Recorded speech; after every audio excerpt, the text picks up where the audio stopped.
자, 여러분 조금 어떻게 쉬셨습니까? 네. 자, 계속하겠습니다. 자, 그래서 정리하면 철학은 인간의 학문이다. 그리고 신학은 하나님에 관한 학문이다. 테올로지 그러는 거예요. 그래서 하나님의 말씀을 연구하는 학문이 신학, 테올로지다라고 했는데, 그 하나님에 관한 학문을 하려면은 반드시 성경신학으로 돌아가야 된다. 성경신학이 뭐냐 하면은 성경을 연구하는 학문이다라고 하는 거예요. 성경을 연구하는 학문. 그래서 이것을 연구하다 보니까 성경이 구약과 신약으로 기록이 되어 있더라. 구약과 신약으로. 그래서 그 구약과 신약을 본문을 통해서, 원본을 통해서, 히브리어, 헬라어를 통해서 연구하다 보니까, 그래서 원문, 성경에 기록된 히브리어와 헬라어를 반드시 해야 된다. 그래서 신학대학원 가면 1년, 2년, 3년 동안에 원어를 공부하고 그 다음에 원어를 해석하고, 그래서 원어 강독이라는 과목이 있어요. 성경 강독이 있어요. 그래서 이제 직접적으로 모세가 받았던 그 말씀을, 다윗이 받았던 시편을, 이사야가 기록했던 그런 말씀들을 직접 보면서 감동을 느끼는 거예요. 그래서 우리가 읽은 이 단순한 성경 읽기하고 원본을 읽을 때 느낌이 달라요. 그래서 이 히브리의 구조, 헬라어의 이 구조, 언어의 구조를 통해서 나타난 그런 그 깊은 영적 의미를 우리가 깨달을 수 있다라고 하는 거예요. 그래서 이제 우리가 구약도 하고 신약도 해야 되는데, 특별히 구약을 하려면은 이게 이제 더 어려움이 많아요. 왜 그렇습니까? 구약은 지금부터 최소 3,000년, 3,500년 그 당시의 언어를 배워야 되는데, 지금은 언어들이 없고 대부분 폐허가 된, 사용되지 않는, 사용을 해도 일부 작은 그런 족속들이나 민족들이 사용하는 그런 언어들이 됐기 때문에 요즘 우리가 그것을 배우고 가서 연구하고 하기가 쉽지 않다라고 하는 거예요. 그런데 재미있는 건 구약이 아람어로 기록되어 있고 주로는 히브리어로 기록이 되어 있는데, 그래서 그 언어를 공부하기 위해서 이제 현장을 가는 거예요. 중동을 가고 또 이란을 가고 이스라엘을 가고 이집트를 가고 해서 현장에서, 우리 한국에는 그런 그 기관들이 별로 없지만은 외국에는 아직도 그런 연구 기관들이 많이 있기 때문에 가서 이제 구약을 배울 때 아람어를 배우고 히브리어를 배우고, 또 구약의 모세 오경 같은 경우에는 이제 고대 근동이니까 그 근동의 문화나 이런 역사나 이런 것들을 다 공부해야 하기 때문에 시간이 1년 걸릴 게 5년 걸리고 5년짜리가 10년 걸리는 거예요. 그래서 이게 쉽지 않은 거예요. 그렇게 해서 이제 구약을 배울 때는 기본적으로 히브리어하고 그 다음에 아람어를 배워야 되고, 고대 근동이란 뭐냐, 노아 시대, 아브라함 시대 하게 되면은 거기에 이제 당시의 셈족, 또 그 당시에 살았던 그런 크고 작은 그런 소위 고대 근동의 언어들, 이것들을 다 공부하는 거예요. 아마 제 생각에는 변수묵 교수님 같은 경우에는 벌써 최소한 6개, 7개, 8개 언어를 해야, 고대 근동 고어들을 해야만이 구약을 할 수 있는 거예요. 우선 당장 보세요, 여러분. 계산해 보세요. 한국말 잘해야 돼요. 두 번째로는 영어를 해야 돼요, 영어. 이제 미국 유학 가고 또 랍비 학교에서 공부를 해야 되니까. 그 다음에 영어를 해야 되고, 구약을 하려면은 독일어를 해야 되고, 라틴어를 해야 되고, 히브리를 해야 되고, 아람어를 해야 되고, 거기다가 옛날에 성경에 나오는 아람어, 모압어, 암몬어, 시리아어, 이런 걸 다 공부하는 거예요. 그러니까 우리 변수목 교수님은 대단한 분이죠. 대단한 분이에요. 그렇게 해야만이 이 구약을 정복할 수 있는 거예요. 그러니까 여러분, 우리 교수님 보면은 학문이 깊잖아요.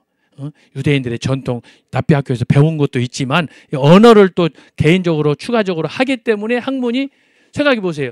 언어를 말을 하나하나 하는 것하고 2개, 3개 하는 것하고 같겠어요? 학문의 깊이가 달라지지. 신약도 마찬가지야.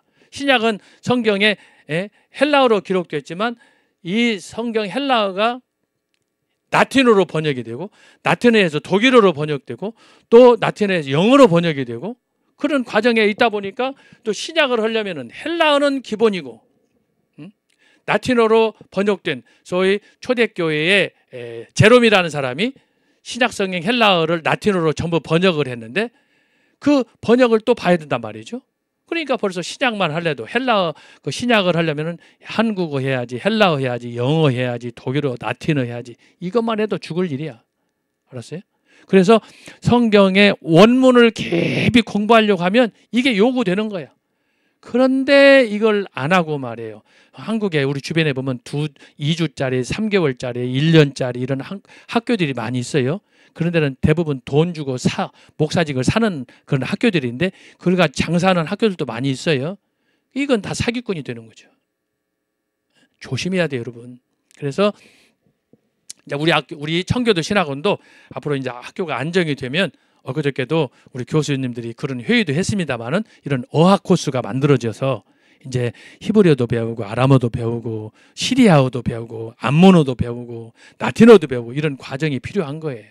그렇게 잘 되어 있는 학교가 제대로 된 학교예요. 아직 우리 청교도 신학원은 기초 단계예요.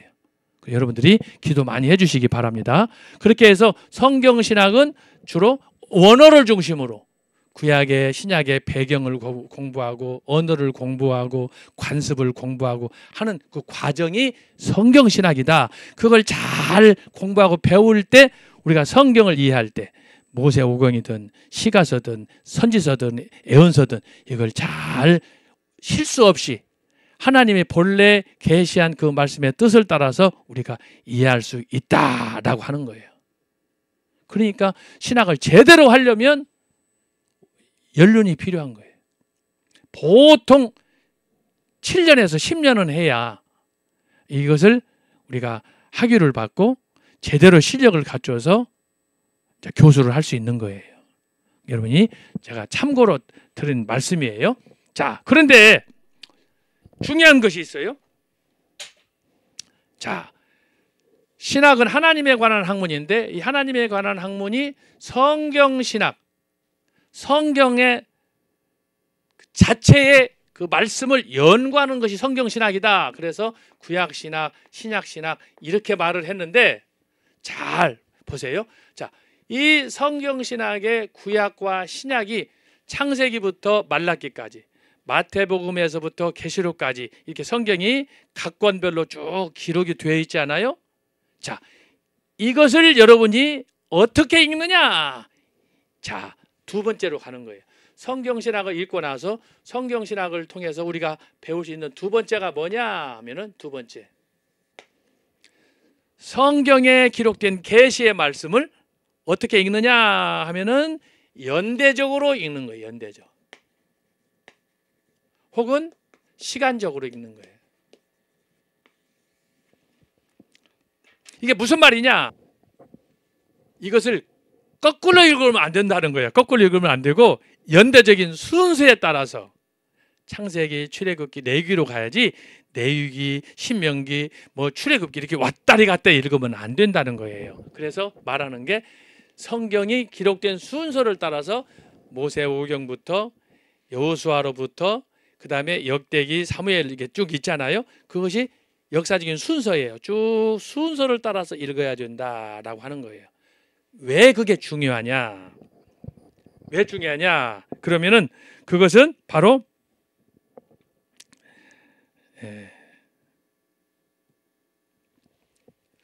그것은 바로 뭘 얘기하느냐? 자, 이게 글씨가 잘 안 보이니까 제가 하얀 걸로 할게요. 하나님의 계시가 자 창세기, 출애굽기, 레위기, 민수기인데 이걸 거꾸로 읽지 마라 제가 그랬어요. 가능하면 연대별로 순서를 따라서 이것을 읽어라 그랬어요. 자, 이 원리가 뭐냐? 그러면은 자, 하나님의 말씀은 우리가 살고 있는 인간을 위한 하나님의 말씀이기 때문에 저와 여러분이 살아가고 있는 역사적 현장에서 말씀이 그대로 이해되도록 해주셨어요. 그래서 창세기 1장 1절부터 2절, 3절, 4절 쭉 32절까지 또 2장, 3장 쭉 내려가도록 되어 있어요. 그것을 우리 인간의, 내 인간의 그 상황에서 그것을 이해하는 것이 중요하다. 왜 그렇습니까? 하나님은 당신의 계시, 하늘에 관한 계시의 말씀이지만 그 말씀이 나로 하여금 나의 삶 속에서 이루어지도록 하시기 때문에, 그래야 우리가 그걸 깨닫고 하나님을 믿을 거 아니겠습니까? 에? 그래서 하나님이 영원한 계시의 말씀을, 당신의 말씀을 문자로 성경을 통해서 우리에게 기록해서 알게 해 주셨기 때문에 성경 말씀 자체가 하나님의 은혜요, 하나님의 선물이에요. 그래서 제가 얘기잖아요. 신학이란 뭐냐? 하나님에 관한 학문이다. 철학이란 뭐냐? 인간에 관한 학문이다. 그런데 어떻게 인간이 그 하나님에 관한 학문을, 타락하고 범죄한 인간이 영원한 창조주 여호와 야훼 하나님을 연구할 수 있느냐? 이것은 임파서블이에요. 불가능한 거예요. 저와 여러분은 원래 하나님을 연구할 수 있는 대상이 아니에요. 우리는 땅의 사람이에요. 범죄에서 죽을 인간이에요. 그런데 어떻게 우리가 유한한 땅에서 온, 흙에서 온 피조물인 우리가 영원한 창조주 하나님을 연구할 수 있느냐? 연구할 수 없는 거예요. 그런데 연구할 수 있도록 하나님이 길을 만들어줬어. 그것이 뭐냐? 바로 이 계시를 통해서 하나님이 성경을 기록했기 때문에, 하나님이 그만큼 말씀을 통해서 나타나셔서 낮아지셨기 때문에 우리에게 깨우쳐 주시고 우리로 하여금 구원을 얻도록 하기 위해서 하나님께서 말씀을 주셨기 때문에, 그래서 기록된 말씀으로 오셨기 때문에, 그래서 제가 아까 얘기한 것처럼 자유주의 신학은 거부해야 된다는 거예요. 오직 보수신학, 말씀신학, 생명신학, 개혁신학, 이것, 청교도 신학, 이것만이 저와 여러분을 살려준다고 하는 거예요. 그게 여기에 있는 거예요. 그래서 성경을 읽을 때 창세기부터 연대적으로 쭉 읽어나가는 것이 습관화되어야 돼요. 이것을 거꾸로 뭐 읽을 수 있어요. 제가 읽지 말라고는 안 해요. 읽을수록 좋으니까. 그러나 성경을 읽을 때 여러분, 물이 아래서부터 위로 흐릅니까? 위에서 아래로 흐릅니까? 위에서 아래로 흐르는 것이 자연 법칙이다 이 말이에요. 이 원칙은 우리가 성경을 읽을 때도 똑같이 적용되는 거예요. 우리 인간은 어려서부터 태어나서 청소년기를 거치고 청년기를 거쳐서 장년기로 가지, 장년기에서 청년기로 갑니까? 그렇지 않잖아요. 이 자연의 현상을 그대로 우리가 수용하면서 우리가 살아가야 되듯이 성경을 읽을 때도 순서대로 따라 읽어야 돼. 순서대로 따라서. 그래서 이것을 읽고 읽을 때 그 말씀이 나의 삶 속에서 생명으로 역사한다라고 하는 거예요. 그래서 성경신학을 구약과 신약을, 신약은 신약대로, 구약은 구약대로 자주 순서대로 읽어야 돼요. 계시록 읽다가 마태복음 읽고 노마서 읽다가 요한복음 읽고 자꾸 그렇게 왔다 갔다 하면 안 되는 거예요. 만약에 읽을 수 있다, 여러분이 도사가 되면 괜찮아요. 진짜 나는 하나님 말씀에 대해서는 도사다, 나는 뭐든지 할 수 있다, 그 정도 실력을 갖췄으면 하세요. 그렇지 않은 바에는 순서대로 쭉 읽고 나가는 것이 영혼의 유익이 된다라고 하는 말씀이에요. 자, 그런데 제가 무슨 말씀을 드리려고 하느냐? 성경신학을 연대적으로 시간적으로 읽으라 제가 말씀을 드렸는데, 여기에 뭐가 들어가 있느냐? 성경이 왜 다른 종교의 경전하고 다르냐라고 하는 것은 뭐냐면, 창세기부터 쭉 연대적으로 읽어갔더니 거기에 뭐가 있느냐? 구속 역사가 들어가 있는 거예요. 구속사. 이것을 언약사라고 그러는 거예요. 언약사. 하나님 말씀은 창세기부터 출애굽기로 레위기로 하나님 말씀이 연대적인 순서를 따라서 시간적인 따라서 쭉 기록이 되어 있는데, 놀라운 게 뭐냐? 거기에 하나님의 구속사, 언약사, 이것이 뭐예요? 하나님의 사랑이 거기에 들어가 있는 거예요. 이 원리, 이 성경적 관점으로 성경을 쭉 읽는 거예요. 하나님이 어떻게 당신의 구원 역사를 이루어 가시는가 하는 것을 성경을 통해서 구약은 구약대로 신약은 신약대로 쭉 읽다 보니까 그 안에 문장 또 각 장 이것들이 쭉 말씀이 기록된 말씀을 읽다 보니까 처음에는 잘 몰라. 그런데 읽고 배우고 하다 보니까 이 말씀 속에 뭐가 있느냐? 하나님의 사랑의 구속에 관한, 하나님의 사랑에 하나님이 나를 선택한 언약에 관한 그 역사가 성경에 기록이 되어 있더라 이 말이죠. 이걸 찾는 것이 중요한 거예요. 그냥 무작위로 성경 읽는 게 중요한 게 아니에요. 그래서 제가 지금 계속 말씀드리잖아요. 성경 말씀이 모세에게, 사도 바울에게, 다윗에게, 사도 요한에게 주신 말씀도 중요해요. 왜? 영감으로 기록한 말씀이기 때문에. 그런데 그들은 이미 과거의 사람이 됐어요. 죽었어요. 그런데 그들이 기록한 말씀이 오늘 나에게 역사하도록 하려면 어떻게 해야 되느냐? 성령을 통해서 내가 다시 말씀을 읽을 때 성령이 나로 하여금 바울의 말씀처럼, 베드로의 말씀처럼, 요한의 말씀처럼 그대로 생각나고 깨닫게 하신다라고 하는 거예요. 이런 역사는 기독교 외에는 없어요. 어느 종교에도 없어요. 그래서 기독교는 하늘에서 온 종교다라고 하는 거예요. 그래서 성경을 공부하고 읽어봤더니, 계속 읽었더니 성경에 나타난 건 뭐가 있느냐? 엔들레스 러브야. 하나님의 무한한 끝없는 사랑이 창세기부터 쭉 흐르는 거예요. 이것이 뭐예요? 영적 의미고 그것이 바로 신학적 의미예요. 여러분 그걸 알아야 되는 거예요.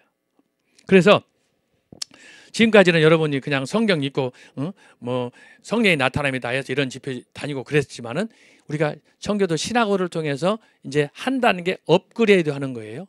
한 단계 이제 소위 말해서 진학을 하는 거예요. 월반하는 거예요. 그것이 뭐예요? 이걸 깨닫는 거예요.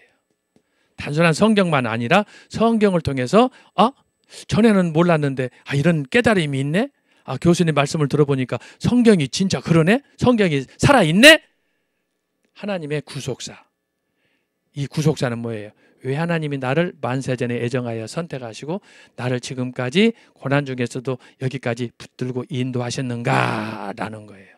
그것이 뭐야? 구속이란 언약이다. 하나님이 나와 당신과 맺은 언약 때문에 하나님이 나에 대해서 관심을 갖고 계신다라는 거예요. 그래서 성경을 읽을 때 어떻게 읽어라? 가능하면 창세기부터 말라기까지, 마태복음부터 요한계시록까지 연대적인 순서를 따라서 쭉 읽어라. 거기에는 뭐가 담겨져 있느냐? 하나님의 구속사와 언약이 포함이 됐다라고 하는 거예요.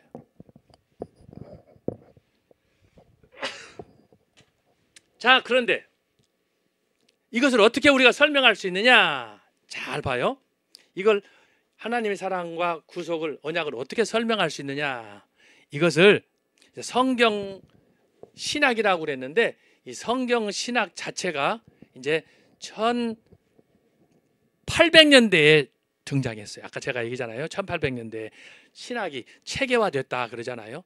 이 신학이 종교 개혁자들에 의해서 칼빈이나 누터에 대해서 이렇게 신학이 이렇게 활성화되기는 했지만 그것이 학문적으로 세분화되어서 체계화된 것은 1800년대다라고 하는 거예요. 1800년대는 어떤 그 시대냐? 제가 지난번에 한번 강의했는데 1850년대에 제가 여러분에게 세 가지를 기억하라고 그랬어요. 첫째가 뭐냐? 공산주의 출현이에요. 칼 막스, 엥겔스. 제가 얘기했죠. 1850년대에 소위 2000년 역사 속에 혁명이 일어난 그런 시대예요. 1850년대예요. 그래서 칼 막스와 엥겔스에 의한 공산주의의 등장. 두 번째는 뭐라고 그랬어요? 과학혁명이라고 그랬어요. 누구예요? 진화론. 찰스 다윈을 통해서 등장한 소위 혁명이 일어났어요. 진화론. 창조론이 무참하게 질밟혔어요. 1850년대. 그리고 세 번째가 누구라고 그랬어요? 프로이드에 의한 꿈의 해몽. 자기 체험, 자기 환상. 이걸 통해서 자기가 스스로 판단하고 스스로 신이 되는 거예요. 꿈의 해몽. 그래서 초자를 벗어나는 그런 초능력적인 이런 소위 실력주의, 그런 마술 같은 것들이 그때 등장하면서 절대화되는 거예요. 그래서 1850년대가 굉장히 이 2000년 역사의 분수령이에요. 그 신학의 배경에 제가 튜빙겐 대학을 얘기했죠. 독일에 있는 튜빙겐 대학은 독일에 있는 10대 대학 중에 하나인데 그 학교는 자유주의 신학으로 유명해졌는데 자유주의 신학이 뭐냐? 성경을 거부하는 신학이에요. 아까 이성. 인간의 이성과 인간의 경험을 최고의 가치로 부여하는 그 기준에서 성경을 보다 보니까 성경을 거부하는 거예요. 그래서 성경을 문서라 그러는 거예요. 저와 여러분이 믿는 계시의 말씀이 아니다. 하나의 소설이다, 전설이다 라고 하는 거예요. 교훈집이다 라고 하는 거예요. 엄청난 차이예요. 이게 1850년대 독일의 튜빙겐 대학에 시작된 소위 신신학이다 라고 하는 거예요. 제가 지난주에 말씀한 거 기억납니까?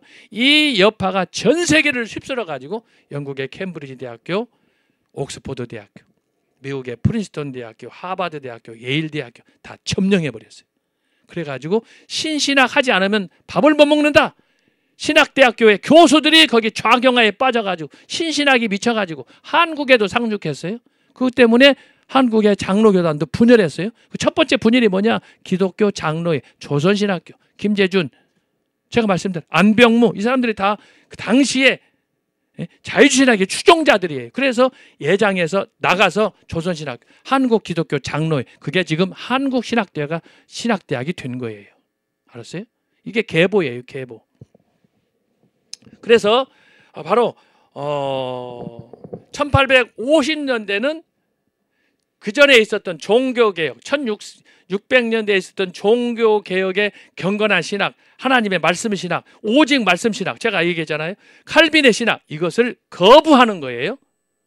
이것이 소위 자유주의 신학의 등장, 소위 독일 튜빙겐 대학을 정점으로 한 그런 신신학이 전 세계로 확산이 되었다. 그러면서 그동안에 쌓였던 종교개혁 신학의 전통이 소위 말해서 화살을 만난 듯, 대포를 만난 듯. 그래서 영국에 있는 두 대학, 독일에 있는 대학들, 미국에 있는 그 유명한 대학들이 다 좌경화로 기울어 간다라고 하는 거예요. 그런 즈음에 바로 이 성경신학이 등장하고, 그런 즈음에 바로 근본주의가 등장하고, 그러면서 이 보수신학, 자유신학에 맞서서 우리는 절대적으로 하나님 말씀을 사수한다. 하나님 말씀은 계시의 말씀, 영감된 말씀, 구원의 말씀, 생명의 말씀입니다. 이 말씀을 지킨 운동이 바로 개혁신학이고 보수신학이 되는 거예요. 자유주의 신학에 맞서서. 그래서 그 자유주의 신학의 핵심이 뭐냐? 바로 구속사의 언약사다 그랬는데, 이 성경신학, 종교개혁 이후에 좌경화되고 자유주의 신학의 도전 속에서 보수교회가 풍전등화에 위기에 몰렸을 때 성경신학을 통해서 새롭게 성경적 체계를 세운 사람, 그 사람이 바로 게알더스 보스라는 사람이에요. 보스. 이 사람이 그러면 성경신학이 뭐냐? 성경을 우리가 어떻게 이해해야 되느냐? 이것을 잘 설명해 줬어요. 이렇게 설명한 사람은 최초예요. 1800년대 중반에. 이 사람은 네덜란드 사람인데, 이 사람이 성경을 읽다가 학문적으로 연구하다가 이걸 체계화했어요. 그래서 이 사람이 쓴 책이 성경신학이에요. 비블리컬 테올로지라는 책이 있어요. 아주 유명한 책이에요. 보수적인 책이에요. 이런 책들은 자유주의적인 이런 책이 이런 학교에서는 가르치지 않아요. 몰라요, 그 사람들은. 왜? 분야가 다르니까, 가는 길이 다르니까. 그래서 여러분이 이 게알더스 보스가 쓴 성경신학이라는 책이 시중에 나와 있는데, 이 책이 아주 중요한 책이에요. 그래서 성경을 어떻게 우리가 읽어야 되느냐, 성경은 뭘 얘기하느냐, 그것을 성경신학으로 체계화해 준 사람이다 라고 하는 거예요. 자, 그러면 게알더스 보스가 자기가 쓴 성경신학에서 어떻게 성경은 뭘 얘기하느냐, 어떻게 설명했느냐 잘 보세요. 자, 성경은 씨앗이에요. 씨앗. 씨앗이에요. 이게 뭐냐? 이게 창세기 1장 1절이에요. 자, 그 전에는 뭐였어요? 그냥 계시였어요. 계시. 하나님께서 당신만이 알고 계시는 하늘의 영원한 말씀의 계시예요. 그런데 그 계시의 말씀이 창세기 1장 1절에 태초에 하나님이 천지를 창조하시니라 이렇게 말씀했어요. 그것이 씨앗이에요. 말씀의 씨앗이에요. 자, 집중해야 돼요. 게랄도스 보스의 얘기예요. 유명한 성경신학자예요. 자, 이 사람이 말하기를 성경을 우리가 어떻게 이해해야 되느냐? 단순히 성경을 읽지만 말고 그래서 구속사를 찾고 언약을 찾아라. 그 핵심은 사랑이다라고 말했는데 그것을 추적하다 보니까 성경이란 뭐냐? 말씀이더라. 말씀 계시예요. 자, 그래서 자, 이것이 어떻게 씨앗으로 등장했다. 씨앗은 말씀에서부터 시작이 되는 거예요. 태초에 하나님이 천지를 창조하시니라. 말씀이에요. 이 삼라만상은 이 모든 세계는 어디서부터 출발하느냐? 하나님의 말씀으로부터 시작이 되는 거예요. 자, 말씀이 사도 요한에 의하면 요한복음에서 뭐라고 그랬어요? 말씀이 육신이 되었다 그러잖아요. 말씀이 중요한 거예요.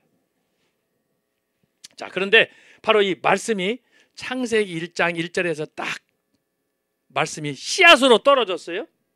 그런데 이 말씀이 그대로 있는 게 아니에요. 예수님께서 요한복음 12장에서 말씀했어요.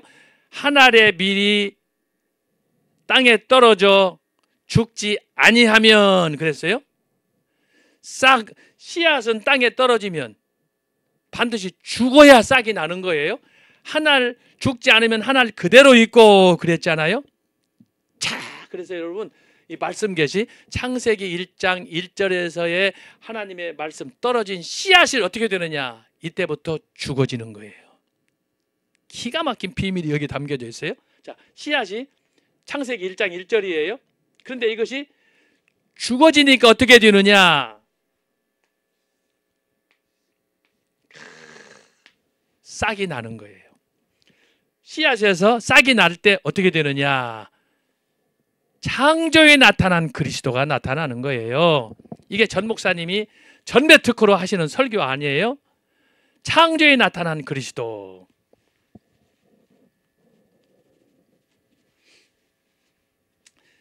창세기 1장 1절에 이 씨앗이 하나님의 계시가 자, 계시 떨어졌어요. 이렇게 떨어졌어요. 떨어졌는데 이 떨어진 이 씨앗이 예수님의 말씀처럼 죽었더니 썩어졌더니 싹이 나기 시작하는 거예요. 이게 뭘 얘기하느냐? 창세기 1장 1절에서 말하는 이 성경신학의 말씀의 계시는 곧 구속사의 핵심이다라고 하는 거예요. 예수님이 결국은 당신 자신을 얘기하는 거예요. 죽으면 열매를 맺지만 썩지 아니면 한 알 그대로 있다. 성경을 뭘 얘기하느냐? 이것이 바로 지정의를 내려놓는 핵심적인 성경의 가르침이야. 내가 죽어야 사는 원리. 이것이 사도 바울의 신학 아닙니까? 이것이 예수님의 십자가 신학 아닙니까? 죽어야 사는 거예요. 나는 부활이요 생명이다라고 할 때도 마찬가지예요. 그래서 씨앗이 딱 떨어졌어요. 계시가. 그랬더니 이 씨앗이 딱 떨어지는 순간에 성경 말씀은 어떻게 되느냐? 말씀이 즉각적으로 자, 말씀이 떨어졌는데 행동으로 나타났어요. 말씀이 떨어졌어요. 그러고 나서 하나님이 말씀했어요. 첫째 날, 둘째 날부터. 그랬더니 야, 신기해. 말씀이 딱 떨어지면 즉각적으로 행동이 일어나는 거예요. 그 행동이 뭐냐? 첫째 날부터 둘째 날부터 계속해서 하나님의 말씀이 이제 어떻게? 씨앗은 어떻게 해야 돼요? 싹이 나는 거예요. 새순이 돋아야 되는 거예요. 그러면서 동시에 어떻게 돼요? 씨앗이 그냥 싹만 튀우는 게 아니라 이것이 봄, 여름, 가을, 겨울 1년, 2년, 3년, 4년 시간이 가면서 어떻게 해요? 어떤 씨앗은 1년치가 있어요. 그래서 매년 열매를 맺잖아요. 근데 어떤 열매들은 2년 걸러 3년 걸르는 것도 있어요. 어떤 열매들은 5년 가도 열매 안 알아. 어떤 것들은 막 10년 가야 돼. 저 바다에 있는 어류들이라든지 이런 지상에 다니는 동물들이라든지 무조건 낳자마자 막 새끼 낳는 게 아니에요. 시간이 필요한 거야, 시간이. 그런 것처럼 바로 이 하나님의 말씀이 씨앗이 딱 떨어지니까 즉각적으로 반응을 했는데, 자, 하나님의 말씀은 왜 능력이 있느냐? 왜 하나님의 말씀을 우리가 이 말씀을 붙잡고 살아야 되느냐? 굉장히 중요한 건 뭐냐? 이 말씀이 떨어졌을 때 하나님의 말씀은 순식간에 기적이 일어나는 거야. 딱 떨어졌더니 행동이 일어나는 거야. 행동. 그 행동이 뭐냐? 이것이 죽자마자 싹이 나는 거예요. 싹이. 싹이 나면은 뭐 이렇게 뭐 한 달, 두 달이 나는 게 아니야. 봄, 가을, 겨울을 거치면서 어떻게 해요? 이 싹이 꽃이 피우고 꽃이 피잖아요. 그 다음에 여기가 열매를 맺어. 열매를 맺는단 말이에요. 자, 그렇게 해서 우리가 하나님의 말씀이 어떻게 말씀이 행동으로 이루어져서 구약 성경이 창세기에부터 말라기까지 가는가, 마태복음에서부터 어떻게 계시록까지 가는가 하는 것을 어떻게 해야 되느냐? 자, 씨앗이 열매를 맺을 때 이것을 전체를 하나로 보는 거예요. 이것이 성경이에요, 성경. 알았어요? 이것을 잘 이해할 수 있도록 도와주는 것이 신학, 하나님을 연구하는 학문 중에 성경신학이다. 그런데 이 성경신학은 구약과 신약으로 나누어지는데 어떻게 해요? 핵심은 사랑인데 어떻게 하나님이 구속과 언약을 이루어 가시는가, 이것을 하나님의 말씀 계시와 행동 계시를 통해서 보여주셨다. 이것을 어떻게? 예수님께서 하늘의 밀이 땅에 떨어져 죽지 아니하면 하늘 그대로 있고 죽으면 많은 열매를 맺느니라. 하나님의 말씀은 씨앗이 하늘의 밀알이에요.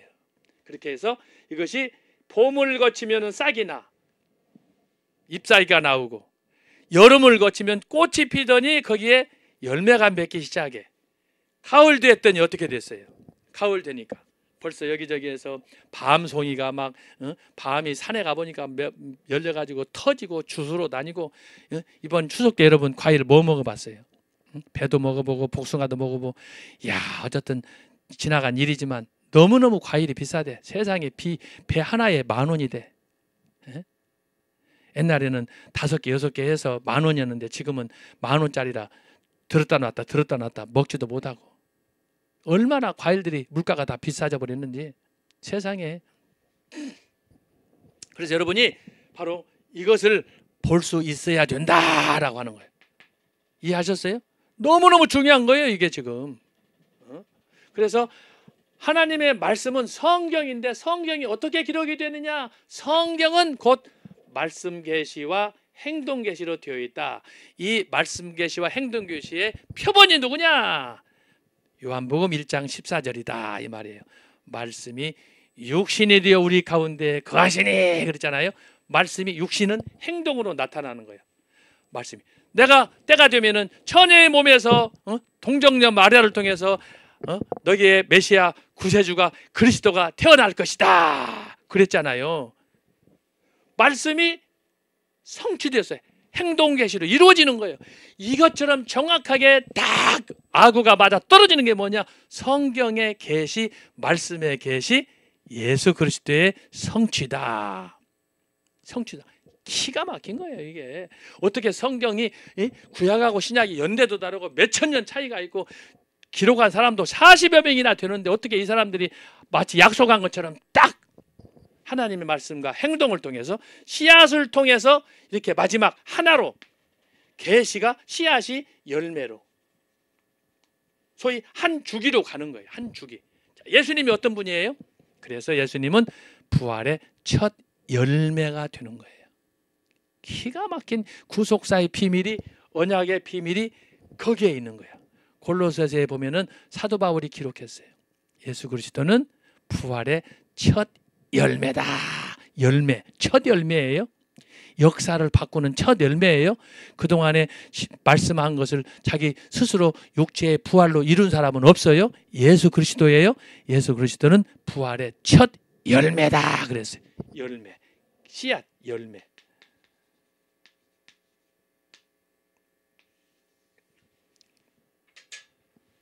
그래서 여러분이 잘 이거 살펴야 돼. 그래서 제가 아까 처음에 말씀했잖아요. 오늘 강의 내용은 신학적으로 여러분들이 전에 들어보지 못했던 강의다. 오늘 세계관을 통해서 어떻게 종교 개혁을 이해할 것인가. 종교 개혁은 오직 말씀, 오직 믿음, 오직 예수, 이걸 강조했는데 바로 그 신학을 이해하려면은 우리는 성경 신학으로 가야 된다.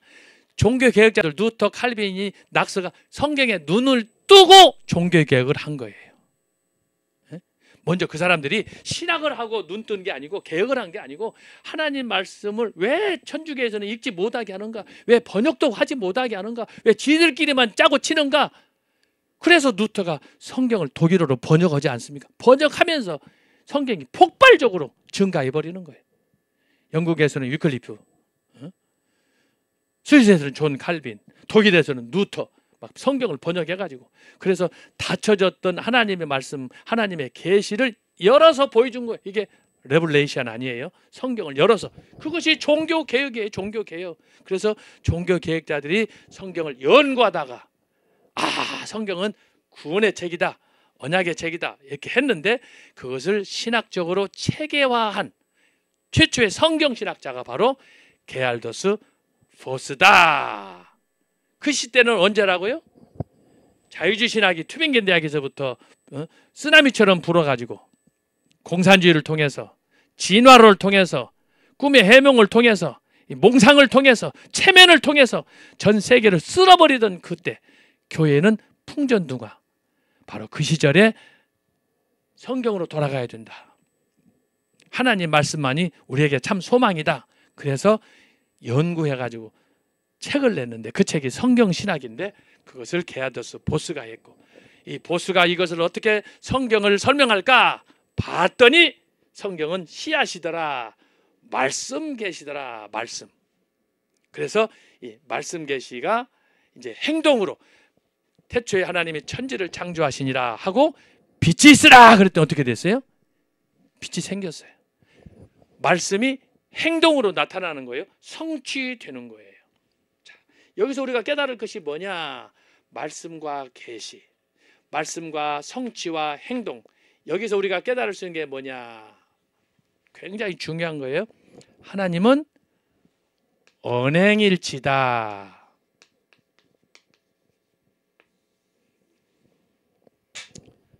하나님은 말씀하면 즉각적으로 그 당신이 한 말씀을 성취하시는 거예요.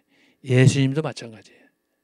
예수님이 길을 지나가시다가 소경을 만나고 바디메오를 만나고 삭개오를 만나고 수많은 사람들을 만나잖아요. 각색 병 걸린 사람 다 만나잖아요. 만나가지고 예수님께서 하시는 말씀이 뭡니까?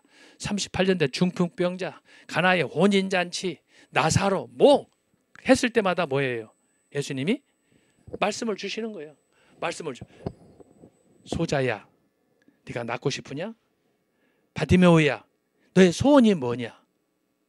물으신단 말이에요. 그래서 그 말씀을 듣자마자 예수님께서 그래, 오늘 너와 내 집에 구원이 있으리라. 예수님께서 즉각적으로 말씀하잖아요. 거기에 구원이 있는 거예요.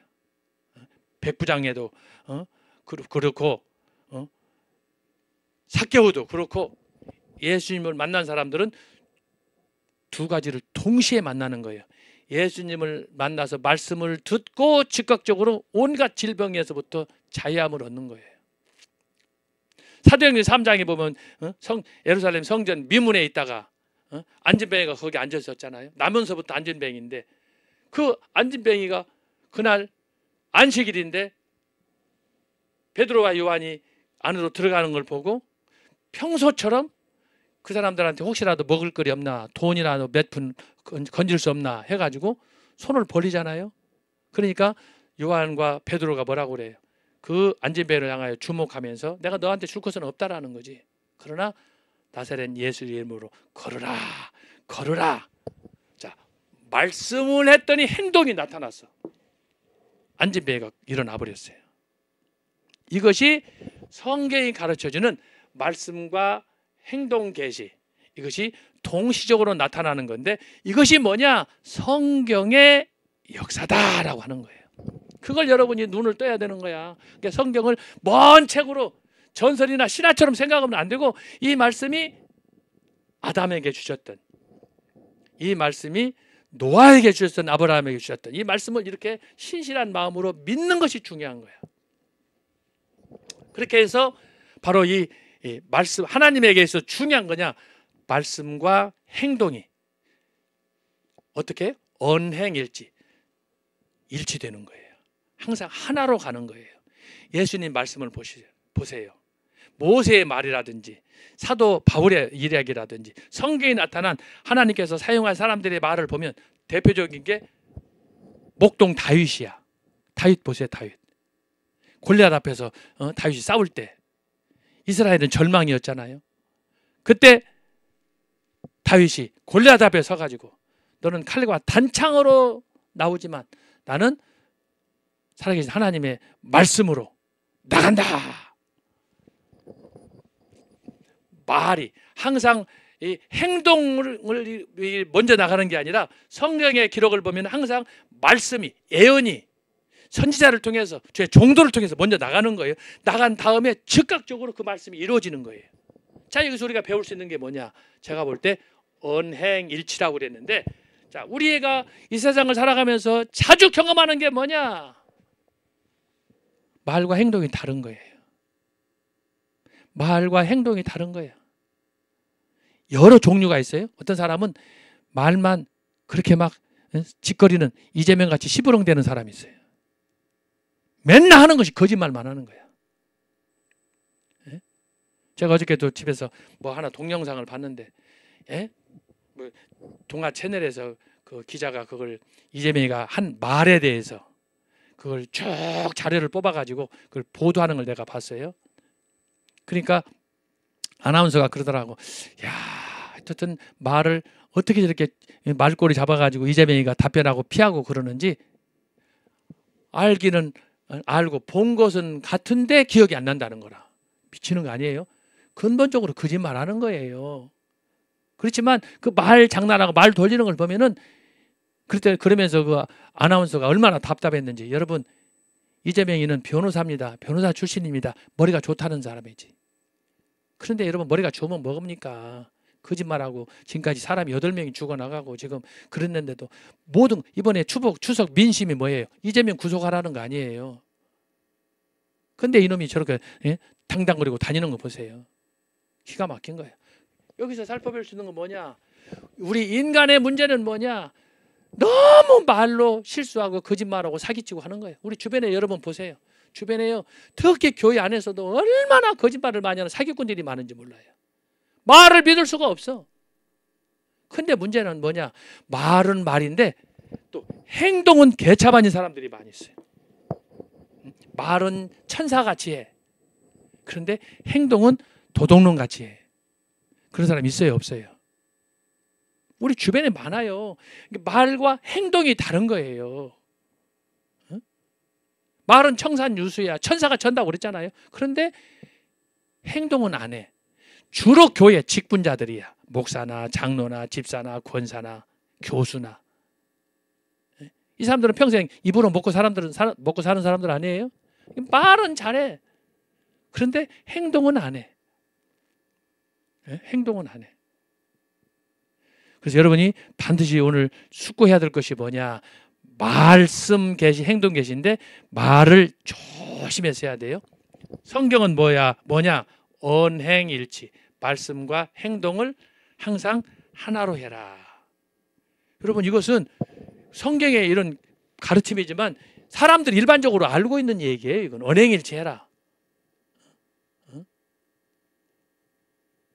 너무 속과 겉이 다르게 행동하지 말아라. 이런 그런 언행일치를 통해서 세상에 나가서 빛이 되고 소금이 되어라. 예수님의 말씀 아니에요. 예수님이 한 번이라도 거짓말한 적 있어요? 당신이 말해놓고 안 지키는 거 있어요?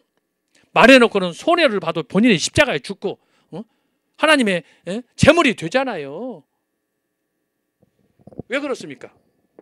당신이 부활의 첫 열매가 되기 위해서는 썩어야 되니까. 그래서 하나의 비랄이 땅에 떨어져 죽어야, 썩어야 열매를 맺는다. 죽지 않으면 열매를 맺을 수 없느니라 그러잖아요. 그래서 여러분이 알아야 될 것은 뭐냐? 말씀 계시와 행동 계시의 언행이 있어야 된다. 중요한 건 뭐냐? 여기서 중요한 것은 말만 하고 행동하지 않는 사람들, 이 사람들 다 잡아다가 태평양에 던져버려야 돼요. 말만 하고 행동하지 않는 사람, 유선자들, 거짓쟁이들, 성경에도 바리새인들, 율법사들, 종교인들, 말로 먹고 사는 사람이야. 행동을 하지 않아. 남들 보면 이방인들 보고 소경을 보고 문둥병자 보고 이런 사람 보면 사람으로 취급 안 해. 이게 유대인들이 한 거야. 바리새인들, 사두개인들, 율법사들, 종교인들이 주로 한 거야. 사람들 무시하고 열받게 하고 염장 지르고 하는 것들이에요. 말만 앞세우는 거야. 행동은 안 해. 근데 우리 주변에 보면은요, 말은 또 없어. 평소에 보면 말은 또 점잖하고 꼭 아가씨 같아. 그래놓고 행동을 또 저질러. 누가 시키지 않았는데도 행동을 가서 해. 그리고 나중에는 모른대. 좋은 건 줄 알고 했대. 참 이래도 저래도 문제가 많은 거예요. 누가 시켜서 뭘 하라고 해야 할 거 아니야. 지가 가서 덥석덥석 해놓고 실수하고 말이야. 미안하다고도 안 하고 철변필 깔고 철판 까고 말이에요. 그런 사람 주변에 여러분 봅니까? 안 봅니까? 우리들의 문제가 뭐냐? 말은 해놓고 행동하지 않는 사람이 있고, 누가 시키지 않으려도 일 저질러놓는 사람이 있고, 이게 지금 문제예요. 이게 문제예요 지금. 우리 교회 문제예요. 특별히 교회 안에. 제가 여러분 오늘 이 강의하면서 제 핵심을 포인트를 잡아야 돼요. 성경신학, 성경을 연구하는 사람들 구약을 얘기하고 신약을 연구해야 되는데 우리가 생각해야 할 것이 뭐냐? 언행일치라고 하는 거예요. 언행일치. 하나님 말씀, 하나님 당신 스스로가 예언해놓고 말씀해놓고 즉각적으로 첫째 날, 둘째 날, 셋째 날 성경이 뭐라고 그랬어요? 그대로 되니라. 성취를 얘기하는 거예요. 행동 계시, 성취를 얘기하는 거예요. 이 과정이 말씀 계시가 언제까지 가느냐? 구약 창세기부터 말라기까지. 그 다음에 신약은 마태복음에서 계시록까지. 이게 어떻게 간다고? 이 말씀과 계시의 언행일치가 그대로 창세기부터 말세기, 마태에서 계시록까지 가는 거예요. 이 목적은 뭐예요? 그래서 예언 성취다라고 하는 거예요. 이게 성경신학이에요. 이게 성경신학. 성경신학이 가르쳐주는. 이걸 여러분들이 계속해서 성경 읽으면서 공부를 해야 되는 거예요. 그러니까 이게 쉬운 일이 아닌데 어떻게 2주짜리, 2달짜리, 1년짜리 신학을 해가지고 목사 행세하면 되겠습니까? 근데 우리 주변에 막 많아. 옛날에 한번 롯데에서도 하고 워커힐에서도 뭐 부흥사들, 목사들 이런저런 목사들 많이 모아놓고 세미나 하니까 막 1,000명, 2,000명 막 오던데 나는 걱정이 많아요. 진짜 정말 정신 차려서 신학을 하고 목사가 이렇게 됐는가 나는 고민이 많은 사람이에요. 여러분들 혹시라도 그들 가운데 끼어들지 않기를 바랍니다. 정신 차려가지고. 그래서 여기서 말하는 게 바로 그거예요. 그래서 오늘 제가 하나님 말씀, 성경에 관한 연구는 철학하고 달리 신학은 하나님에 관한 학문인데 이 신학을 한다, 하나님에 관한 학문, 성경을 연구한다는 자체가 은혜요 축복이다 이 말이에요. 사람은 이걸 연구할 수 없는 거예요. 근데 하나님께서 스스로 도성인신 말씀이 육신이 돼서 와서 그 하나님이 영원한 영이신 하나님이 우리에게 말씀으로 오셔서 태초에 하나님이 천지를 창조하시니라. 그래서 우리가 눈으로 읽는 거예요. 어떻게 우리가 하나님을 알아요? 말씀 육신이 되어서 말씀으로 기록되었기 때문에 우리가 그만큼 하나님은 낮아진 거야. 우리처럼 낮아진 거야. 우리처럼 죽어진 거예요. 하나님의 미랄이 된 거예요. 그러니까 구약을 읽어도 하나님의 말씀을 이런 마음으로 읽어야 되는 거야. 구약에 나타난, 창조에 나타난 예수 그리스도. 이게 기가 막힌 설교 아닙니까?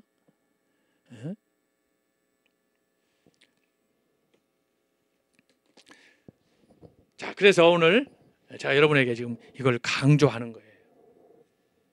성경신학.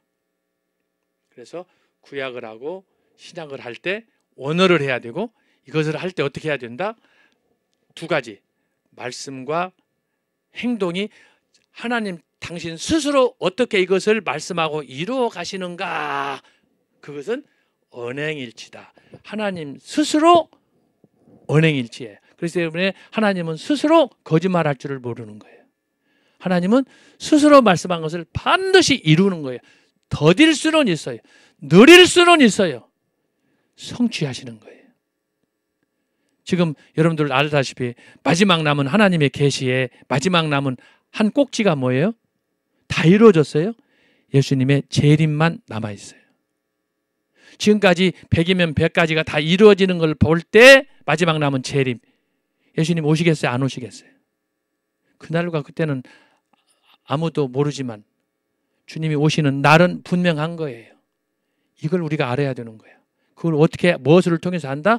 하나님의 말씀을 통해서, 성경신학을 통해서. 그 성경신학을 게알도스 보스라는 신학자가 뭘로 설명했다? 씨앗으로, 하늘의 미랄로 설명했다라고 하는 거예요. 죽으면 어떻게 해요?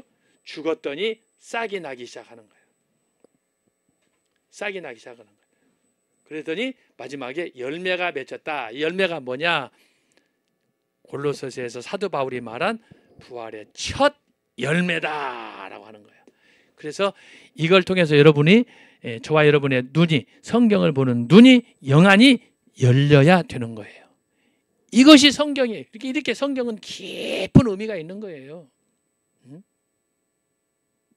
그래서 여러분이 오늘 이걸 듣다가 아이고, 나는 성경을 다시 봐야 되겠다. 구약을 다시 봐야 되겠다. 신약을 다시 봐야 되겠다. 자, 그러잖아요. 그런데 어떤 사람은 구약을 좋아하고 어떤 사람은 신약을 좋아해. 그래서 신학대학원에서 3년 공부하다 보면은 이상하게 나는 구약이 좋네. 그러면 구약을 전공하는 거예요. 어떻게 나는 이상하게 신약이 좋네. 복음서가 좋네. 바울이 좋네. 사도 요한의 일반 서신이 좋네. 읽다가 보면 그걸 전공하는 거예요. 그래서 이 과정을 통해서 구약신학 전공, 신약신학 전공, 그래서 변순복 교수님 같은 분, 또 신약의 김철원 교수님 같은 분, 이런 분이 이제 연구를 통해서, 학위 논문을 통해서 학문적으로 기여해서 이제 교수로 학위받고 교수가 되는 거예요. 이게 그냥 교수 되고 싶다고 그래서 그냥 태어나는 게 아니에요. 이런 많은 어려움과 고난과 연단을 통해서 등장하는 거예요. 자, 그래서 여러분이 첫 번째로 알아야 할 것은 뭐냐? 신학은 하나님에 관한 학문인데, 이 하나님에 관한 학문을 연구하려고 할 때 가장 먼저 부닥치는 것이 뭐냐? 성경을 연구하는 것이다. 그 성경 연구를 체계화한 것이 성경신학이다라고 하는 거예요. 그것을 누가? 네덜란드의 게알더스 보스라는 성경신학자가 이것을 체계화시켰다라고 하는 거예요. 체계화. 그래서 여러분이 이걸 잘 알고, 그래서 이 성경신학은, 그래서 이 게알더스 보스가 쓴 책을 봤더니 어떻게 설명을 했느냐? 기가 막히게 설명을 했어요. 자, 성경의 하나님의 말씀은 계시인데, 이 계시는 두 가지로 나타나더라. 말씀 계시, 행동 계시로 나타나더라. 이걸 종합했더니 하나님은 어떻게? 항상 언행이 일치하더라. 여러분, 오늘 이 말씀 들으면서 여러분 느끼는 느낌이 무엇이 있습니까? 하나님은 여러분 빈틈이 없어요. 하나님의 말씀 창세기부터 계시록까지는 다 짝이 있어요. 말씀하면 반드시 성취됐어요. 알았어요? 근데 우리는 이 하나님 말씀을 믿으면서도, 영감된 말씀, 계시의 말씀, 생명의 말씀이라고 믿으면서도 늘 말씀 따로, 행동 따로야. 뭐가 고민이냐? 언행이 일치가 아니라 언행이 불일치야. 불일치. 말하고 행동하지 않고 시키지 않아도 행동해서 일만 저질러 놓고. 여러분 우리 주변에 일만 저지르는 사람 있어요 없어요? 에? 어디 가든지 자꾸 말만 하는 그런 말쟁이들 있어요 없어요? 우리 주변에 쐈어. 그런 사람들 정신 차리세요. 에? 그런 사람들 정신 차리세요. 항상 하나님이 우리에게 보여주신 창조에 나타난 그리스도를 통해서 보듯이 항상 언행일치예요. 언행일치예요. 하나님은 반드시 말씀보다 행동하지 않아요. 말씀하시고 행동해요. 근데 우리는 행동 먼저 해놓고 저질러 놓고 나중에 수습을 해요. 그러니까 사건이 터지는 거예요. 그래서 여러분이 이것을 잘 기억하셔서 정말 우리가 신학을 할 때 이 신학이 뭔가 철학하고 신학하고는 하늘과 땅 차이다. 신학은 어디서부터 해야 되느냐? 성경에서부터 시작이 돼야 된다. 그래서 성경이 뭐냐? 구속사, 언약사고 그것을 씨앗으로 설명했다. 자, 그럼 이것을 두 번째 단계로 넘어가겠어요. 자, 성경이 이렇게 씨앗인데 이 성경을 구약과 신약을 쭉 봤더니 여기에 뭐가 필요하냐 봐봐요. 연대적, 시간적 그랬어요. 자, 이걸 보려면 우리가 뭘 해야 되느냐? 자, 연대적이에요, 시간적이에요. 예를 들어서 창세기, 그 다음에 신명기, 이게 5경 아니에요? 5경? 5경 같으면 뭘 해야 되느냐? 자, 구약이에요. 구약. 우리가 말씀과 계시가 이렇게 언행일처럼 일어나는데 구속사와 언약사를 통해서 하나님의 사랑이 나타난다고 그랬어요. 그런데 창세기부터 신명기, 모세, 5경은 뭐냐? 이걸 하려면은 모세가 살았던 애굽의 문화, 역사를 알아야 되는 거예요. 그러니까 고대 근동사야. 자, 제가 얘기했어요. 성경은 기록된 순서대로 읽어라. 창세기부터 읽어라. 그래서 이걸 읽었는데 연대적, 시간적으로 자꾸 역으로 읽지 말고 순서대로 물이 위에서부터 아래로 흐르는 것처럼 읽어라. 하나님의 말씀, 계시도 마찬가지다. 하나님은 질서의 하나님이에요. 막 뒤집어버리고 억지로 하지 않아요. 질서의 하나님이기 때문에 하나님의 말씀도 순서대로 읽어라. 역사적인 순서대로 읽어라. 창세기부터 계시록까지 읽어라. 그래서 읽었더니 나중에 언어도 공부하고 헬라어도 히브리어도 공부하다 보니까 뭘 해야 되느냐? 모세가 살았을 때 모세가 애굽에서 어떤 생활을 했을까? 이걸 공부하는 거예요. 이게 고대 근동사, 애굽의 역사를 배우는 거예요. 그래서 이걸 하다 보면 이제 뭘로 가느냐 하면은 고대 근동사. 이제 이걸 하게 되고 동시에 창세기 같은 경우는 아담부터 노아 시대부터, 노아 시대에는 홍수가 왔잖아요. 그러면 노아 홍수로 인해서 지구상에 살고 있던 사람이 다 죽고 그의 가족만 8사람이 남아있는데 폐허가 돼버렸단 말이지. 성경은 기록이 돼 있고 그래서 그걸 연구하려 보니까 뭘 하느냐? 고고학. 옛날에 살았던 사람들, 아브라함 때 살았던 사람들, 요셉 시대에 살았던 사람들, 모세 시대에 살았던 사람들은 어떻게 살았을까? 성경을 보고 그 연대에 따라서 그 당시의 상황, 문화라든지 역사라든지 전통이라든지 종교라든지 이걸 하는 거예요. 그래서 성경 공부하기가 쉽지가 않고 끝이 없어요. 언어만 잘한다고 되는 게 아니에요. 말만 잘한다고 되는 게 아니에요.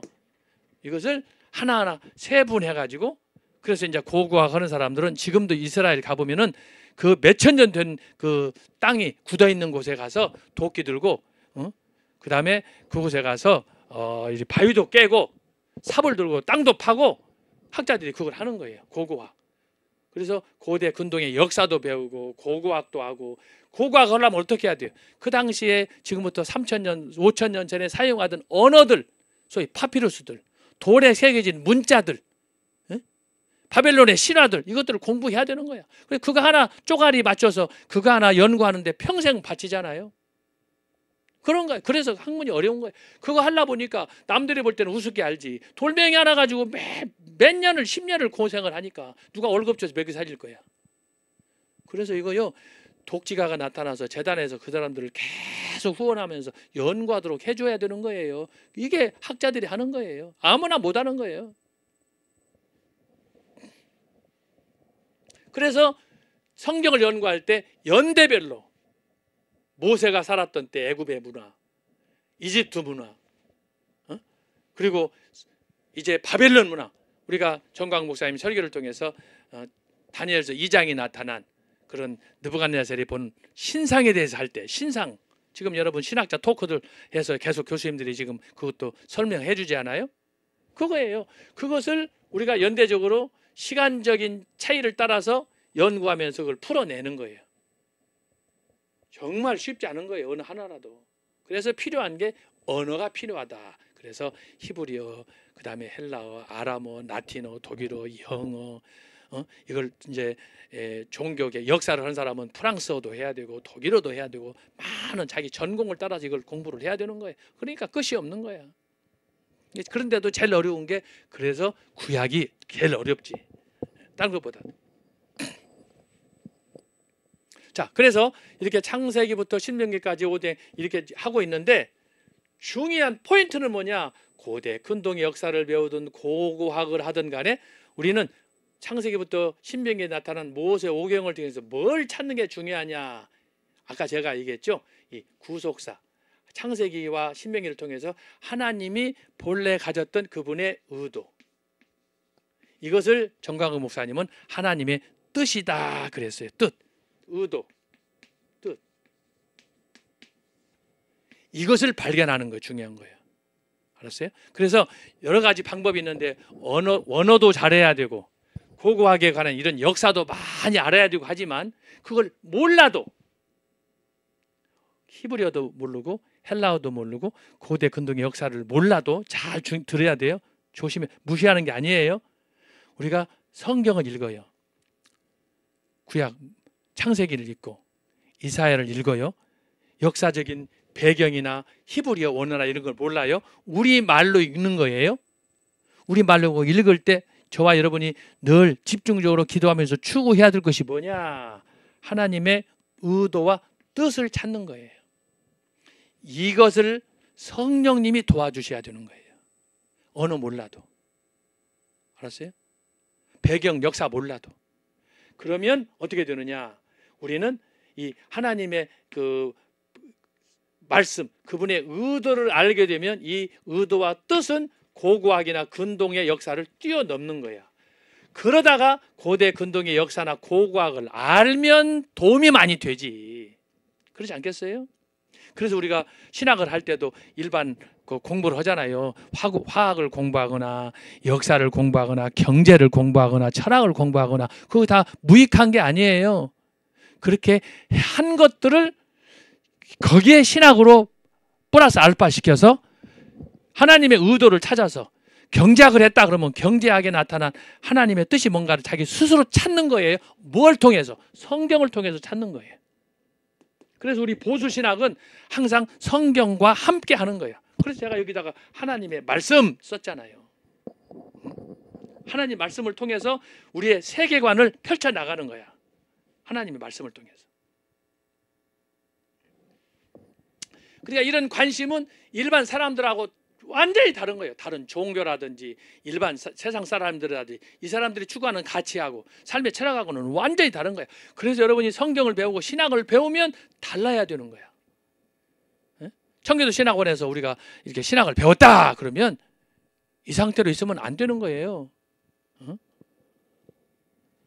이걸 통해서 우리가 뭘 해야 되느냐? 하나님의 뜻을 찾고, 하나님의 의도와 뜻을 찾는 이유는 뭐예요? 내가 예수님처럼 말씀의 온전한 성취를 이루는 거야. 말씀과 계시를 이루는 거야. 이게 기독교인이고, 이것을 하나님이 저와 여러분의 삶을 통해서 원하시는 거예요. 원하시는 거예요. 그런데 언행일치 다르면 되냐 말이야. 맨날 사기치고 뻥치고 언제까지 그럴 거예요? 언제까지?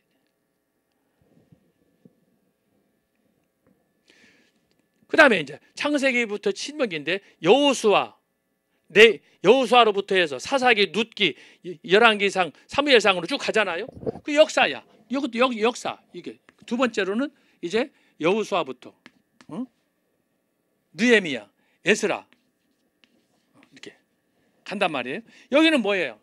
선지서잖아요. 역사서잖아요.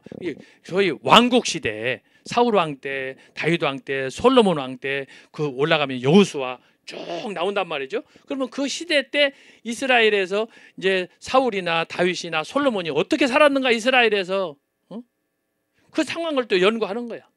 그 다음에는 뭐예요? 이제 하나님 말씀을 불순종하고 나니까 이스라엘이 이제 패망하게 되고 바벨론에, 페르시아에, 그리스에, 로마에 찢겨가지고 그야말로 디아스포라, 전 세계로 쫙 갈라져 흩어진 민족이 되잖아요. 그래서 그때 시대별로 성경 말씀에 따라서 이사야 때는 어떻게 했는가? 전 목사님 자주 설교하시는 요나를 통해서 어떻게 해서 니느웨가 저렇게 망하게 됐고, 어떤 상황에서 요나가 그렇게 거절하고 다시스로 가게 됐는가, 이런 걸 연구하는 거예요. 그래서 연대적으로 하는 거야. 그러다 보니까 창세기, 출애굽기, 모세 오경은 아무래도 역사가 저 위로 올라가지. 고고 그런 옛 상고 시대로 올라가는 것이고, 그 다음에 내려올수록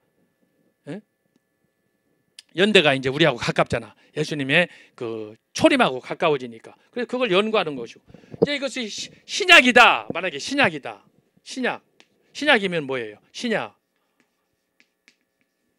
예를 들면은 예수님이 살았던 이제 구약의 성취가 이루어져서 복음 시대, 복음주의, 복음이잖아요. 사복음.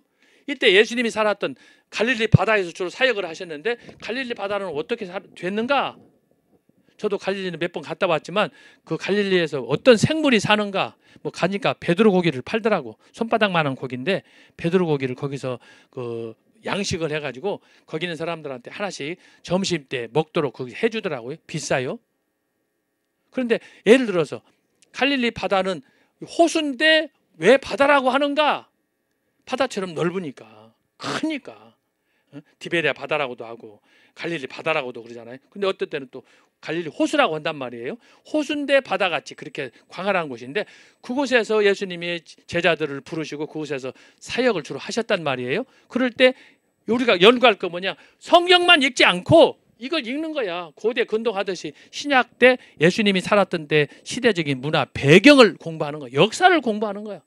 도대체 예수님은 유대인으로서 태어나서 어떻게 살았는가? 사도 바울은 어떻게 로마 치하에서 어떻게 그렇게 살았는가? 백부장은 뭔가? 이런 것들을 공부하는 거야. 그래서 신약에서도 복음서를 통해서 이제 복음서부터 쭉 읽는 거야. 복음서부터. 그래서 복음서는 예수님의 생애에 관한 거, 예수님의 제자들이 직접 본 것을 쓴 것이고, 예수님은 기록을 남기지 않았어요. 그런데 예수님의 제자들이 그것을 예수님과 함께 3년 반 동안 동고동락하면서 본 것들을 그대로 취재해서 기록한 거예요. 그 중심에 누가가 있는 거야. 누가는 예수님이 하늘로 승천하신 이후의 사건까지 사도행전을 통해서 기록을 하잖아요. 그런 것들을 공부하는 거야. 그래서 예를 들어서 성령이 강림했다는데, 성령 세례가 임했다는데, 마가의 다락방이 임했다는데, 그러면 그 현장도 가서 보는 거예요. 저도 여러 번 갔다 왔어요. 마가의 다락방. 그래서 사도행전 2장에 나타난 기적들, 이런 것들을 현장에 가서 보는 거야. 그리고 이제 복음서가 끝나게 되면 베드로하고 사도 바울의 역사가 시작이 되잖아요. 특별히 사도 바울이 부름 받아 가지고 이제 그 하나님의 일을 하게 되는 역사가 이제 소위 크게 4번에 걸쳐서 이제 복음 전도가 시작이 되잖아요. 그 과정을 또 연구하는 거야. 그래서 여러분 성지 여행을 할 때 이스라엘도 가는 것이고 소아시아도 가는 것이고 다 우리가 탐방하는 거예요. 그러면서 예수님은 어떻게 사역을 했을까? 사도 바울은 어떻게 했을까? 그때 당시에는 문화는 어떨까?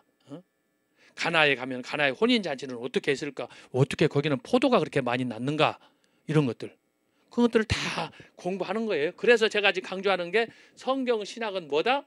구약과 신약인데 어떻게 공부해야 된다?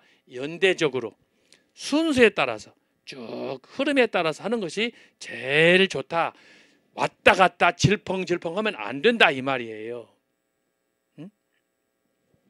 그리고 제가 말씀드렸지만 성경 신학을 할 때는 기본적으로 우리 한글 말고 히브리어, 헬라어 뭐 이런 성경도 필요하지만 이런 지식도 많이 공부해야 되지만 그렇지 않을 때도 우리가 성경을 진실된 마음으로 읽고 묵상하고 그러면 하나님께서 성령을 통해서 우리 안에 역사하심으로 인해서 우리가 큰 은혜를 받을 수 있다라고 하는 거예요. 그것이 뭐냐? 성경신학이야. 그런데 이 성경을 왜곡해가지고 성경을 안 믿는다. 자유주의 신학자들처럼 성경은 신화다. 성경은 도덕적인 책이다. 윤리적인 책이다. 성경을 믿어서는 부활도 없다. 내세도 없다. 이 새끼들은 다 자유주의 신학이다 이 말이지. 예? 교회 안에 있는 것은 이거 다 들보 같은 놈들이야. 다 뽑아서 찍어내야 돼. 그래서 오늘 굉장히 중요한 내용이에요. 그래서 성경을 성경대로 읽어라. 성경을 연대적으로 읽어라. 그러면서 필요한 대로 언어도 배우고 헬라어도 배우고 영어도 배우고 그러면서 고대 역사도 배우고 이런 걸 해야 되는데 여러분들 그거 마음같이 할 수 있는 게 아니에요. 쉽지 않아요. 맨날 애국운동 다니고 전국으로 돌아다니면서 자유막 운동을 해야 되는데 언제 봐. 그렇지 않아도 좋다 이 말이지. 그럴 때에 성경을 우리가 읽을 때 오늘 이 강의를 듣고 여러분들이 뭘 생각해야 되느냐. 다른 거 필요 없어. 언행일치만 해. 딱 두 가지만 해. 말씀과 행동이 같다. 여기 가서 이 말, 저희가 저 말, 그런 거짓말 사기치지 마라 이 말이에요. 있는 데서 있는 모습 그대로 하나님 앞에서 온전히 헌신하고 감사하고.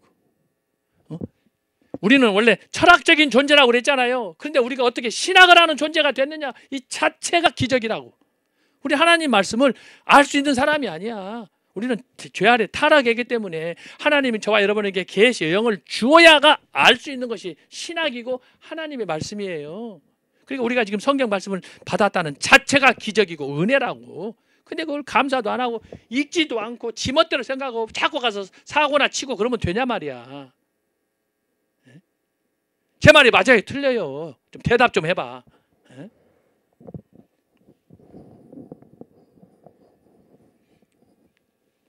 그래서 우리가 오늘 신학의 한 부분인 성경신학을 그 내부에 중요한 포인트가 뭔가 하는 것들을 제가 말씀을 드렸어요. 핵심이 뭐라고? 성경신학 핵심은 하나님의 사랑을 어떻게 구속사로, 언약사로. 이것이 뭐라고요? 예수님의 십자가예요. 결국 예수님의 십자가. 구약의 39권의 말씀을 정리하면 예수님의 십자가 아닙니까? 신약의 27권의 말씀을 정리하면 그게 뭐예요? 예수 그리스도의 십자가예요. 그래서 종교개혁자 누터는 십자가를 그렇게 주장을 했어요. 십자가 신학, 성경의 신학이라고 하는 거 아니에요. 누터가. 자기는 이것만 붙잡으면 된다는, 십자가만 붙잡으면 된다는 거예요. 그걸 붙잡았던 사람이 아까 제가 얘기한 철로 역정을 쓴 존 번연이 철로 역정에서 그것을 강조하는 거예요.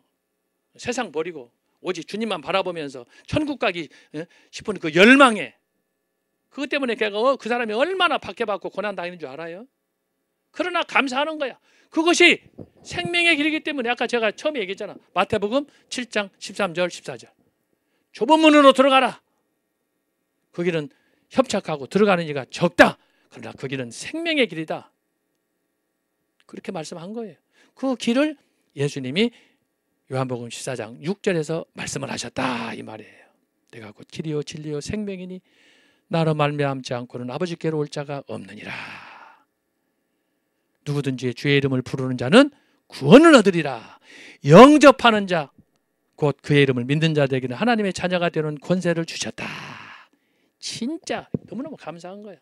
그 모든 오늘 스토리 중에 핵심이 뭐냐? 예수님의 말씀, 예수님의 가르침에 거기에 핵심이 놓여 있다라고 하는 거예요. 그래서 여러분께서 이것을 기억하셔가지고, 그래서 성경은 하나님의 선물이다. 그러니까 가만히 집에다가 어디다 올려놓으면 안 되는 거예요. 성경 말씀은 영의 양식이기 때문에 이 말씀을 늘 읽고 묵상하고 하는 가운데 우리가 말씀 계시, 행동 계시, 언행일치를 해야 되는데, 이 말씀을 읽을 때 항상 이 오늘 주신 말씀을 기억하면서 늘 감사해야 돼. 여러분, 우리가 받은 선물 중에 선물이 뭐냐? 성경을, 하나님의 말씀을 우리가 받은 거예요. 여기에 생명이 있고 여기에 감사가 있고 여기에 부활이 있고 여기에 영생과 내세가 있는 거예요. 하나님 말씀. 그래서 하나님 말씀을 중요하게 생각하고 늘 감사하고, 그래서 여러분 읽을 때, 볼 때, 묵상할 때, 말씀을 들을 때 늘 감사하면서 살아가야 되는 거야. 얼마나 중요한지 몰라요. 얼마나 중요한지 몰라. 하나님 말씀, 지금 북한에 같은 데는 성경이 없어가지고 성경 하나만 보면 막 20, 30명이 모여가지고 그걸 받아쓰기 하고 그런다고 그러잖아요. 성경 하나가 없어가지고. 우리는 그냥 집에 5권, 6권, 막 10권씩 교회도 가면 막 싸놨잖아요. 싸놓으면 뭐해? 읽어야 되지. 말씀이 내 안에서 역사하는 능력으로 나타나야지. 그렇게 하려면은 말씀 계시, 행동 계시가 언행일치가 돼야 된다 이 말이에요. 언행일치. 언행일치. 자, 그렇게 해서 여러분이 기억하시고, 자, 조금 시간 남았는데 오늘 6페이지로 가서 오늘 제가 강의한 걸 쭉 정리하도록 하겠습니다. 자, 6페이지로 가면은 첫 번째 말씀 계시 잘 정리해요. 자, 말씀 계시. 영감된 계시로 정리할 수 있는 바, 하나님은 당신의 영원한 비밀을 당신이 선택하여 세운 사람들에게 말씀하셨습니다. 하나님께서 아무에게나 계시의 말씀을 주지 않아요. 지금도 마찬가지예요. 소위 문자로 기록되기 이전의 언어와 말씀의 상태입니다. 이 말씀은 보이지 않는 하나님의 형상으로 영원 전부터 영광의 힘을 쫓아 모든 능력으로 능하게 하시며 기쁨으로 모든 견딤과 오래 참음에 이르게 하셨습니다. 그리고 우리로 하여금 빛 가운데서 성도의 기업의 부분을 얻기에 합당하게 하시고 우리를 흑암의 권세에서 건져내사 영원토록 왕노릇하도록 당신의 기쁘신 뜻대로 예정 가운데 두셨습니다. 자, 이게 이 비밀이 성경에 있는 거예요. 에베소서 1장 3절로 오죠. 정광 목사님이 자주 이 말씀 인용하지 않아요? 만세전에 우리를 예정했다 이 말이야. 이 모든 일들은 자, 마치 화가의 마음에 떠오른 무엇을 어떻게 화선지에 그릴지를 의식적으로 생각한 것과 같습니다. 그 영상은 무한하며 누구의 지배도 받지 않습니다. 아무도 알 수 없는, 보여줄 수 없는 그만의 특권일 뿐입니다. 화가를 생각하는 거예요. 지금 하나님을 생각하면서 창조주 하나님은 영원 전부터 이 계획을 세우시고 마침내 그것을 드러내어 사람들에게 계시하였습니다. 하나님은 태초에 그 계시로 천지를 창조하셨습니다. 요한복음 태초에 계시의 말씀이 하나님과 함께 계셨고 그 말씀이 곧 하나님이셨습니다. 만물이 그로 말미암아 지은 바 되었으니 지은 것이 하나도 그가 없이는 된 것이 없습니다. 따라서 우리는 천지가 하나님의 말씀과 계시로 창조되었음을 알 수 있습니다. 시편 119편 주의 말씀은 내 발의 등이요 내 길의 빛이니이다. 하나님의 말씀 묵상하는 신앙이 필요합니다. 그런데 이 말씀이 행동 계시로 나타났다 제가 설명을 했어요. 하나님은 당신의 말씀과 비밀을 마음에 숨기지 않으시고 때가 되면 그것을 드러내 보이셨습니다. 마치 화가가 내가 어떤 그림을 그려야지 하고 하신 것처럼 하나님은 당신의 생각 속에 영원한 계획을 이제 풀어서 나타내셨다. 자신의 생각과 계획을 문자로 표현하여 기록하신 것이 바로 하나님의 말씀이다. 하나님의 뜻이 말씀이에요. 말씀은 계시, 레벨레이션이라 하는데 이는 하나님이 열어서 보여주심입니다. 이것은 그가 우리의 구원을 위해 선지자들을 통해 주신 말씀으로 기록되었습니다. 단지 생각만이 아니라 글로 표현해 주심으로 구체적으로 하나님의 마음과 생각을 알 수 있게 되었습니다. 그런데 하나님은 마지막 때 당신의 경륜을 이루기 위해 독생자 예수 그리스도를 이 땅에 말씀과 행동 계시의 완성으로 보내주셨습니다. 제가 지금까지 설명한 내용이 여기 다 들어가 있는 거예요. 지금. 그래서 예수님은 뭐다? 부활의 첫 열매다. 자, 그 다음 읽습니다. 구약에서는 창조와 다양한 계시, 꿈과 기적으로, 신약에서는 계시의 완성인 예수 그리스도를 통해 보이셨습니다. 예수님은 3년여의 지상 사역 동안 수많은 기적을 통해 이를 증명하셨습니다. 대표적으로 예수님은 요한복음 4장 34절 나의 양식은 나를 보내신 이의 뜻을 행하며 그의 일을 온전히 이루는 것이니라. 제가 아까 하나님의 뜻이라고 그랬잖아요. 여기 하나님 의도를 아는 거예요. 예수님은 정확하게 하나님의 뜻을 관통했어요. 5장 19절, 특별히 30절. 나는 아무것도 스스로 할 수 없노라. 듣는 대로 심판하노라. 나는 나의 원대로 하려 하지 않고 나를 보내신 이의 원대로 하여는 고로 내 심판은 의로우니라. 항상 하나님의 뜻을 생각하는 거예요. 7장 16절, 내 교훈은 내 것이 아니요 나를 보내신 이의 것이니라. 정말 대단한 예수님이에요. 요한복음 8장 29절, 나를 보내신 이가 나와 함께 하시도다.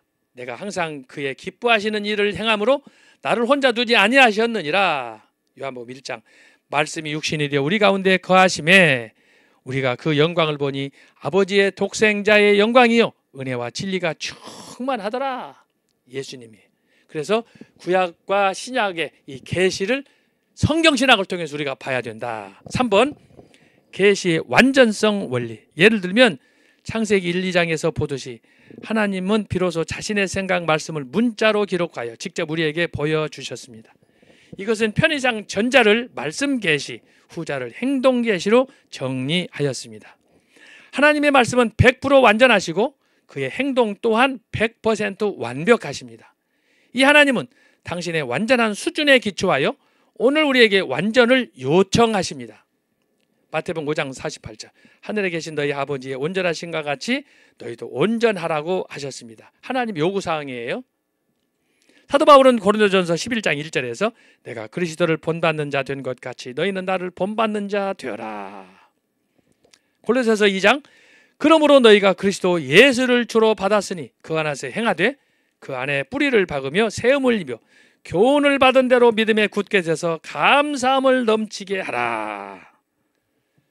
자, 그러므로 모든 기독교인은 성경에 기초하여 온전하신 주님의 뜻을 이루어야 할 것입니다. 여러분, 오늘 제가 이렇게 장시간 동안 근 2시간, 3시간 동안을 여러분에게 한 강의의 내용이 뭐냐?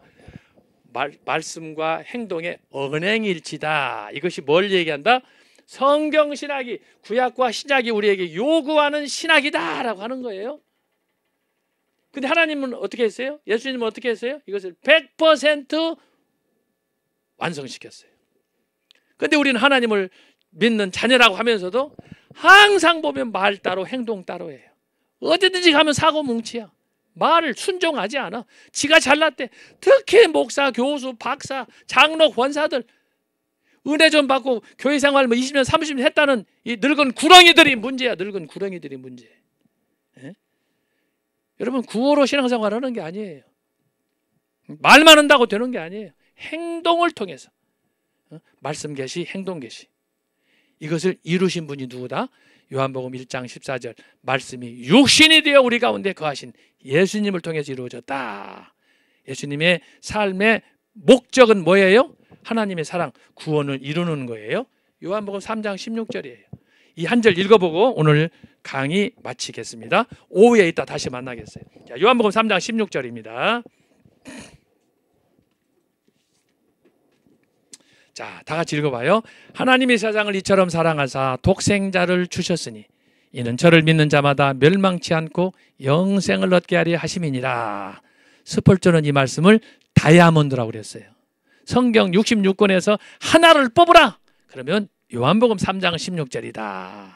하나님이 세상을 이처럼 사랑하사 독생자를 주셨으니 이는 저를 믿는 자마다 멸망치 않고 영생을 얻게 하심이니라. 여기에 구약과 신약이 들어있어요. 예언과 성취가 들어있어요. 그래서 여러분 이 말씀 잘 묵상하시고 이따 오후에 다시 1시 40분 1시 40분에 만나겠습니다. 오후에는 성경의 세계관, 성경을 좀 더 구체적으로 제가 펼쳐서 여러분에게 처음으로 공개하겠습니다. 기도하겠습니다. 하나님 아버지 감사합니다.